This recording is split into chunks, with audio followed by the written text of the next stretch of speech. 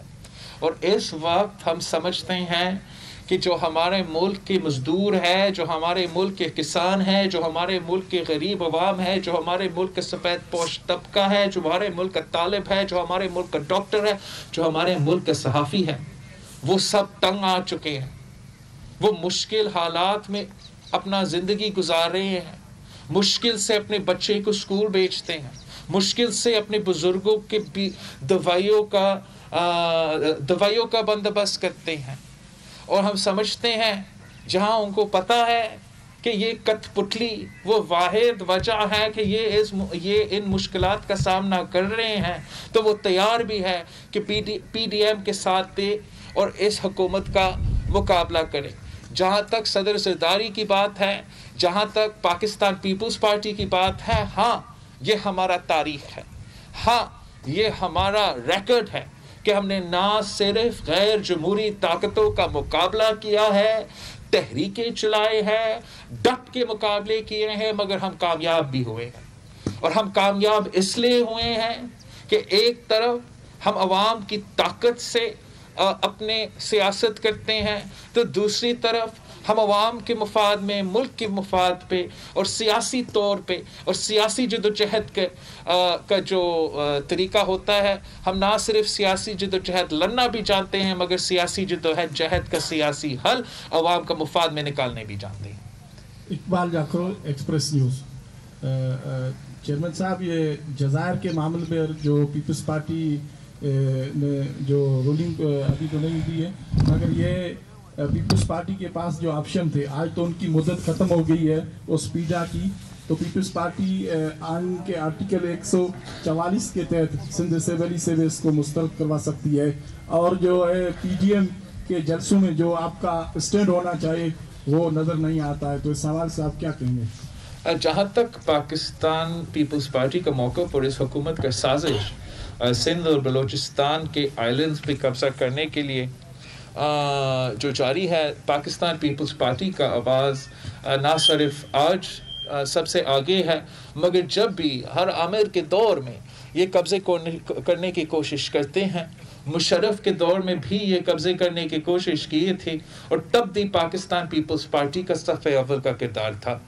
ہم نے اس ایشو کو مختلف موقع پہ، مگر خاص طور پہ پی ڈی ایم کے جو کراچی کا جلسہ تھا، اس موقع پہ بھی پی ڈی ایم کے پلیٹ فارم سے اس ایشو کو نہ صرف اجاگر کیا، مگر اس کے بعد سندھ کا کابینہ نے اور سندھ کا جو اسمبلی ہے، انہوں نے ریزولوشن پاس کر کے سندھ کے عوام کے جو خواہشات ہے، سندھ کے عوام نے جس طریقے سے اس موو کو مسرت کیا ہے، اور اس کو پورے ملک کے سامنے پیش کیا.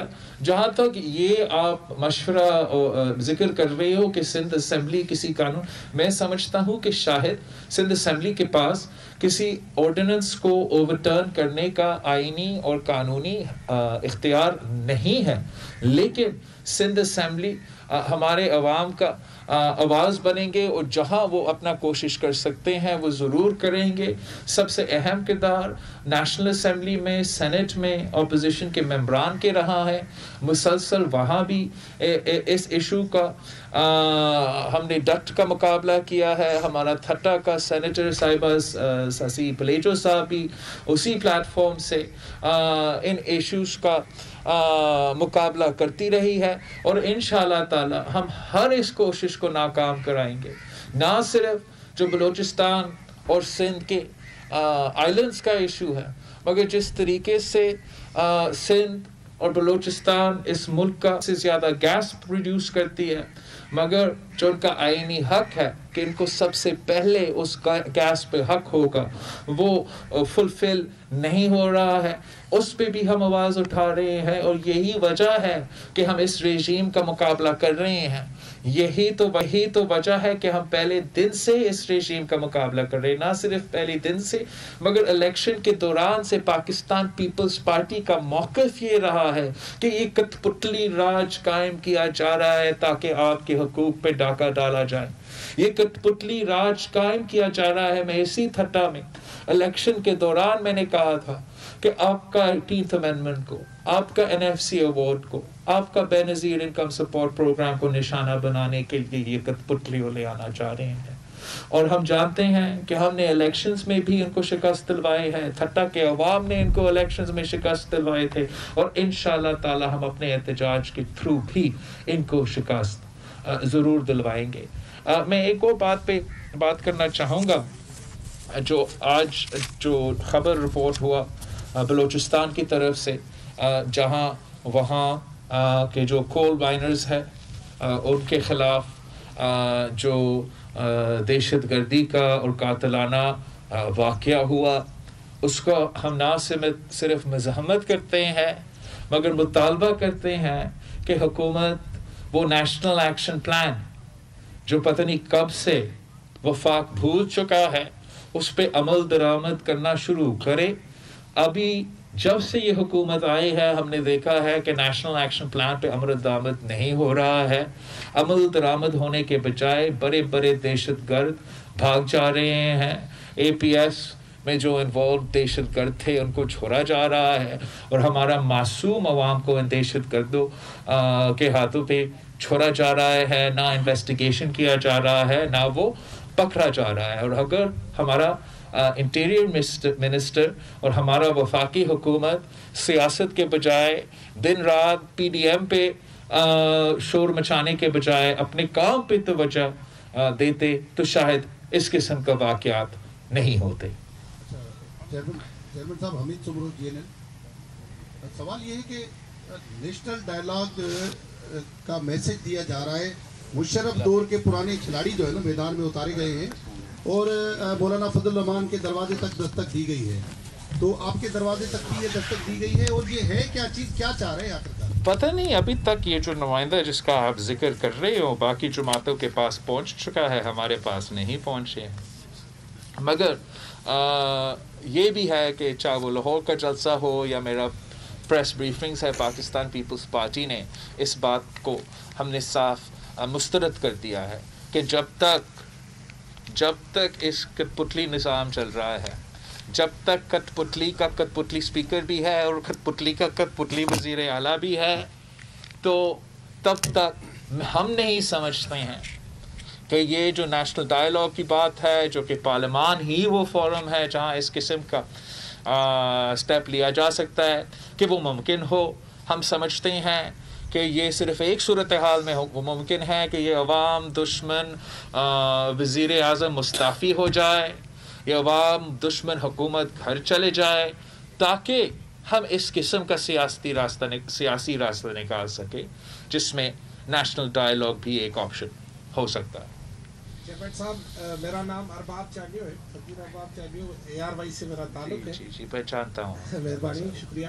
چیئرمین صاحب، آج جو سینٹرل ایگزیکٹو کمیٹی کی میٹنگ ہوئی، اس میٹنگ میں پارٹی کی اکثریت نے یہ رائے دی کہ سینٹ انتخابات میں یا کوئی بھی انتخابی میدان ہو اس میں جانا چاہیے. ضمنی انتخابات میں تو آپ جا رہے ہیں، تو کیا سینیٹ انتخابات میں جانے کے لیے آپ نے پی ڈی ایم سے منظوری لی ہے یا پی ڈی ایم کو کہا ہے؟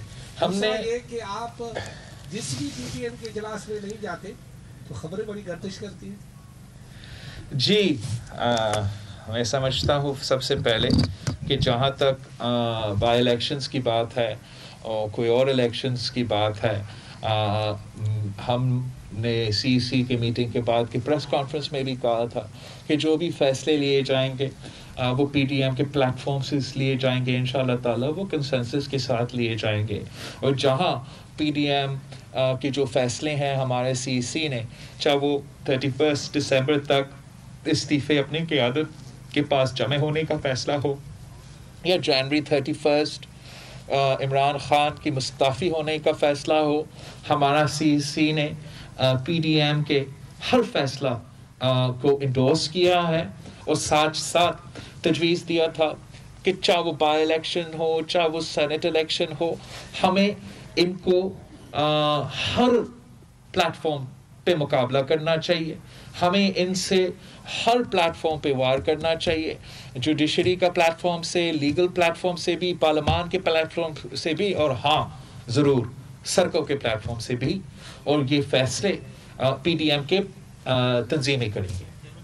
میرا آپ سے سوال یہ ہے کہ مولانا صاحب کہہ رہے ہیں کہ ہم پنڈی جائیں گے، کیا آپ پنڈی جائیں گے یا اسلام آباد سے واپس؟ ہم پنڈی سے ہو کر آئے ہیں.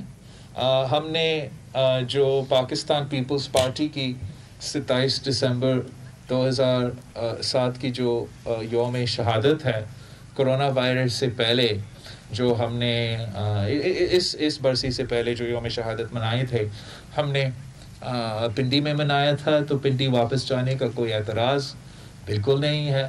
ویسے میں سمجھتا ہوں کہ عمران خان نے اپنا دھرنا اپارا چوک پہ رکھا تھا اسلام آباد میں، تو پی ڈی ایم کو غور کرنا چاہیے کہ پھر سے ہم اپارا چوک کی طرف اپنا لانگ مارچ کا تیاری پکڑیں. جی بھائی آخری سوال. پی ٹی آئی حکومت اور ان کے وزراء جو ہیں وہ آئے دن یہ کہتے رہتے ہیں کہ پی ڈی ایم جو بنا ہے وہ صرف اپنی کرپشن بچانے کے لیے بنا ہے اور وہ این آر او مانگنا چاہتے ہیں. تو آخر یہ این آر او ہے کیا پی ڈی ایم واقعی میں یہ این آر او مانگ رہی ہے یا صرف وہ پی ٹی آئی حکومت جو ہے اپنا رونا رو رہی ہے؟ آپ نے تو بڑا اچھا کہا ہے کہ پی ٹی آئی حکومت اپنا رونا رو رہے ہیں. ویسے پی ڈی ایم نے کبھی کسی ریلیف کے لیے نہ مطالبہ کیا ہے نہ جدوجہد کیا ہے. ہم نے مطالبہ کیا ہے تو جمہوریت کے کیا ہے، ہم نے مطالبہ کیا ہے تو لیول پلینگ فیلڈ پر کیا ہے، ہم نے مطالبہ کیا ہے تو بے روزگاری، غربت اور مہنگائی کی میں کمی کا مطالبہ کیا ہے، اور یہی ہمارا مطالبہ رہا ہے.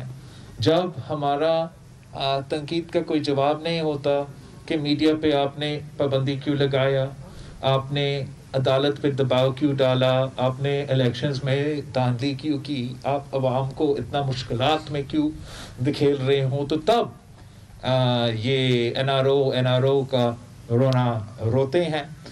مگر عوام دیکھ سکتے ہیں، عوام کے سامنے ہے کہ اگر ریلیف ملا ہے تو امیروں کو ریلیف ملا ہے اور غریبوں کے لیے صرف اور صرف تکلیف ہے. ابھی حال ہی میں 1-2 دن پہلے انہوں نے جو کنسٹرکشن مافیا ہے ان کے لیے ایمنسٹی میں اضافہ کیا. ان کے لیے تو ایمنسٹی ہے، ٹیکس ایمنسٹی امیروں کے لیے ہے، بینکرز کے لیے، اسٹاک بروکر، یہ ہمارا اسٹاک ایکسچینج والوں کے لیے اربوں روپے کا بیل آؤٹ موجود ہے.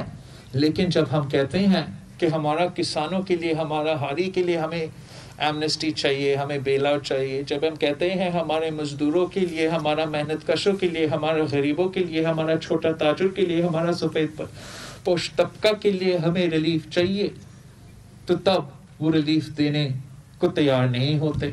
سچ تو یہی ہے کہ عمران